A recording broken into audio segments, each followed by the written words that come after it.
Have you ever tried to get real investment advice in India? Not a sales pitch from your bank RM, not another influencer screaming about options trading. I'm talking about real, tailored fiduciary advice. Chances are you struggle to find it, and that is not surprising. There simply are not enough SEBI-registered investment advisors in the country, and even fewer who operate as structured businesses. But that is about to change. With the recent reforms by SEBI in late 2024 and early 2025, it has become significantly easier to register as a private limited company as an investment advisor. Whether you are a finance professional, a boutique wealth manager, or someone already running a mutual fund distribution business looking to expand into advice, this is your moment. And in this video, I'm going to walk you through the exact step-by-step process to register your company as a SEBI registered investment advisor, or what is called a non-individual RIA. And if you want personal guidance through this process, I'm hosting a live webinar on 3rd May where we'll break down every step with live Q&A and actionable checklists. You'll find the link to register in the description. Trust me, you'll want to be there. All right, let's get into it. Step 1 is structuring your entity.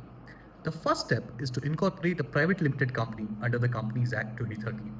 Make sure that your memorandum of association specifically mentions investment advisory as a core objective. Ideally, your company name should reflect the advisory function, unless you plan to run advisory as a separate division. Now, why is this important? Because SEBI wants clarity and focus. If you're serious about advice, your legal structure should reflect that. Step 2 is appointing the right people.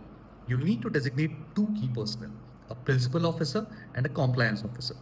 Your principal officer, often the founder or the managing director, must now only be a graduate, thanks to the relaxed 2024 norms. But they must clear the NISM Level 1 and Level 2 exams called Series 10th A and 10th B and renew with 10C when due. No prior experience is required anymore. That 5-year requirement is gone. Now the compliance officer, meanwhile, can be either an internal employee or an external professional like a CA or a CS. They must clear the NISM compliance exam, and yes, even they now need to be certified in the tracks too. If you're thinking of appointing yourself or a senior team member as a PO or CO and need help with the certifications, we will cover that detail in the webinar. Step 3 is capital deposit requirements. Now, in June 2025, a new deposit requirement kicks in. Depending on the number of clients you serve, you will need to park anywhere from 1 lakh to 10 lakh rupees in a lien marked bank deposit. Even if you're just starting out, this is something that you must plan for now. Step 4 is preparation of documents. SEBI wants to know that you're ready, and this includes company documents like incorporation certificates, MOA or AOA, PAN, GST, office proofs, and all the KYC and qualifications of your personnel. Then comes the business document, your advisory process, risk profiling methodology, client agreements, grievance policy, pricing model, the whole deal. You will also need to describe your tech infrastructure, whether it is a basic CRM or a full-fledged advisory backend. Now, step 5 is applying online. Once your documents are set in place, go to the SEBI intermediary portal and apply under investment advisor non-individual. Upload everything, pay the 5,000 rupee application fee and wait. Usually SEBI reverts within 30 to 60 days with queries. The more through your documentation, the smoother this part is. Now step 6 is final approval and certificate. Once SEBI is satisfied, they will ask you to pay the registration fee. Once that is done, you will receive your certificate of registration and can officially begin operations. Step 7 is ongoing compliance, and this is where most people drop the ball. Every year, you must get a compliance audit done by a qualified CA or CS and submit it within 6 months of your financial year end. You must also clearly disclose your fees, conflicts of interest if any, and any AI tools that you use in your advisory practice.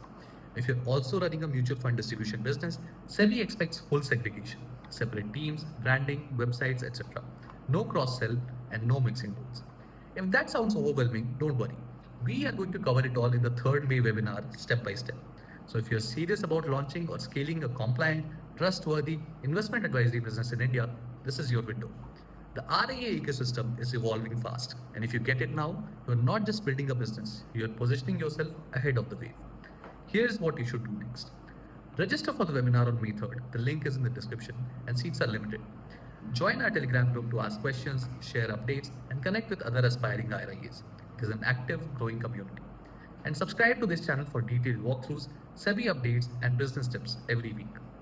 This is not the time to wait and watch. The landscape is shifting, and if you've been thinking about turning your advisory business into a real business, then the time is now. See you in the webinar.